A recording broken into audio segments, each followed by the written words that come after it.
Hi friends, LIC housing finance limited ಇಲಾಖೆಯಿಂದ ಇದೀಗ ಹೊಸದಾಗಿ ಅಧಿಸೂಚನೆ ಪ್ರಕಟ ಆಗಿದೆ. ಆಸಕ್ತ ಅಭ್ಯರ್ಥಿಗಳಿಂದ ಅರ್ಜಿಯನ್ನು ಆಹ್ವಾನಿಸಲಾಗಿದೆ. ಹುದ್ದೆಯಲ್ಲಿ ವೇತನ ಎಷ್ಟು, ಅಪ್ಲೈ ಮಾಡಲು ಕೊನೆ ದಿನಾಂಕ ಯಾವಾಗ ಅಂತ ಹೇಳ್ತೀನಿ. ಸೊ ವಿಡಿಯೋನ ಕಂಪ್ಲೀಟ್ ಆಗಿ ನೋಡಿ. ಇನ್ನುವರೆಗೆ ಯಾರು ನನ್ನ ಚಾನಲ್ಗೆ ಸಬ್ಸ್ಕ್ರೈಬ್ ಆಗಿಲ್ಲ, ಮುಂದೆ ಬರುವ ಎಲ್ಲ ಸರ್ಕಾರಿ ಹುದ್ದೆಗಳ ಮಾಹಿತಿಗಾಗಿ ಈ ಕೂಡಲೇ ಸಬ್ಸ್ಕ್ರೈಬ್ ಮಾಡಿ. ಈ ಕೆಲಸಕ್ಕೆ ಅರ್ಜಿ ಹಾಕಿರೋ ಸಂಖ್ಯೆ ತುಂಬ ಕಡಿಮೆ ಇದೆ. ಸೊ ಕಾಂಪಿಟೇಷನ್ ಕಡಿಮೆ ಇದೆ. ಸೊ ನಿಮಗೆ ಜಾಬ್ ಸಿಗೋ ಚಾನ್ಸಸ್ ಜಾಸ್ತಿ ಇರುತ್ತೆ. ಸೊ ಮಿಸ್ ಮಾಡ್ದೇ ಅಪ್ಲೈ ಮಾಡಿ. ಇದು central government job. So salary ಕೂಡ ಚೆನ್ನಾಗಿದೆ. ಸೊ ಅಪ್ಲೈ ಮಾಡಿ. ಟೋಟಲ್ 250 ಹುದ್ದೆಗಳು ಖಾಲಿ ಇರೋದು. ಇಲಾಖೆ ಹೆಸರು ಬಂದ್ಬಿಟ್ಟು LIC ಹೌಸಿಂಗ್ ಫೈನಾನ್ಸ್ ಲಿಮಿಟೆಡ್ ಅಂತ. ಟೋಟಲ್ ಖಾಲಿ ಇರೋ ಹುದ್ದೆಗಳು 250 ಹುದ್ದೆಗಳು ಖಾಲಿಯಾಗಿದೆ. ಅದರಲ್ಲಿ ಕರ್ನಾಟಕದಲ್ಲಿ 33 ಹುದ್ದೆಗಳು ಖಾಲಿ ಇದೆ. ಉದ್ಯೋಗ ಸ್ಥಳ ಬಂದ್ಬಿಟ್ಟು ಆಲ್ ಓವರ್ ಇಂಡಿಯಾ.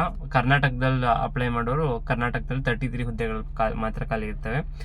ವಿದ್ಯಾರ್ಹತೆ ಬಂದ್ಬಿಟ್ಟು LSC HFL ಪ್ರಕಾರ ಅಧಿಕೃತ ಅಧಿಸೂಚನೆ ಅಭ್ಯರ್ಥಿಗಳು ಯಾವುದೇ ಮಾನ್ಯತೆ ಪಡೆದ ಮಂಡಳಿ ಅಥವಾ ವಿಶ್ವವಿದ್ಯಾಲಯದಿಂದ ಪದವಿ ಪೂರ್ಣಗೊಳಿಸಿರಬೇಕು. ನಿಮ್ಮದು ಬರೀ PUC ಪಾಸ್ ಆಗಿದ್ರೆ ಸಾಕು, ನೀವು ಇದಕ್ಕೆ ಅಪ್ಲೈ ಮಾಡ್ಬೋದು. ಸೊ ವಯೋಮಿತಿ ಬಂದ್ಬಿಟ್ಟು LIC ಹೌಸಿಂಗ್ ಫೈನಾನ್ಸ್ ಲಿಮಿಟೆಡ್ ನೇಮಕಾತಿ ಅಧಿಸೂಚನೆ ಪ್ರಕಾರ ಅಭ್ಯರ್ಥಿಗಳು ಕನಿಷ್ಠ 20 ವರ್ಷ ಮತ್ತು ಗರಿಷ್ಠ 25 ವರ್ಷಗಳನ್ನು ಹೊಂದಿರಬೇಕು. ನೀವು ಬಿಟ್ವೀನ್ 20 to 25 ಒಳಗಿದ್ರೆ ಮಾತ್ರ ಇದಕ್ಕೆ ಅಪ್ಲೈ ಮಾಡೋಕ್ಕೆ ಸಾಧ್ಯ ಆಗುತ್ತೆ. ವೇತನ ಶ್ರೇಣಿ ಬಂದ್ಬಿಟ್ಟು 9,000ದಿಂದ 15,000 ರೂಪಾಯಿ ಮಂತ್ಲಿ ಸ್ಯಾಲ್ರಿ, ಮಂತ್ಲಿ ಪೇ ನಿಮಗೆ ಅಷ್ಟು ಕೊಡ್ತಾರೆ.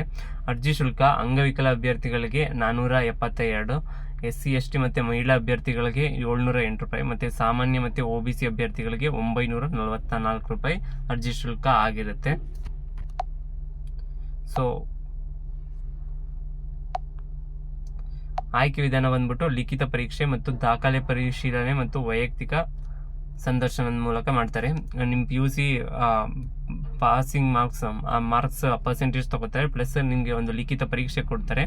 ಮತ್ತು ನಿಮ್ಮ PUC ಡಾಕ್ಯುಮೆಂಟ್ಸ್ ಎಲ್ಲ ಸರಿಯಾಗಿದೆ ಅಂತ ಒಂದ್ಸರಿ ಚೆಕ್ ಮಾಡಿಬಿಟ್ಟು ನಿಮ್ಮ ಒಂದಿಷ್ಟು ಜನನ ಸೆಲೆಕ್ಟ್ ಮಾಡಿಬಿಟ್ಟು ಅವ್ರನ್ನ ಸಂದರ್ಶನಕ್ಕೆ ಕರೆದ್ಬಿಟ್ಟು ಸೆಲೆಕ್ಟ್ ಮಾಡ್ತಾರೆ.